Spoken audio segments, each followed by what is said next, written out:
ξέρατε ότι οι Daltons είναι βασισμένοι σε πραγματικά πρόσωπα? Οι δημιουργοί του Lucky Luke, Goscinny και Maurice, βασίστηκαν σε μια πραγματική συμμορία με το όνομα Daltons, η οποία δρούσε στην Άγρια Δύση.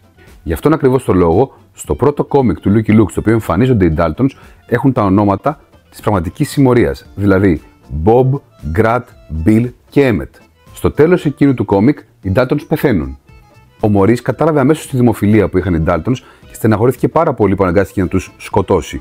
Οπότε τι έκανε, τους επανέφερε με ένα απλό τέχνασμα. Δημιούργησε ένα κόμικ με τα ξαδέρφια των Daltons, στους οποίους έδωσε τα ονόματα που γνωρίζουμε μέχρι σήμερα: Joe, William, Jack και Averell.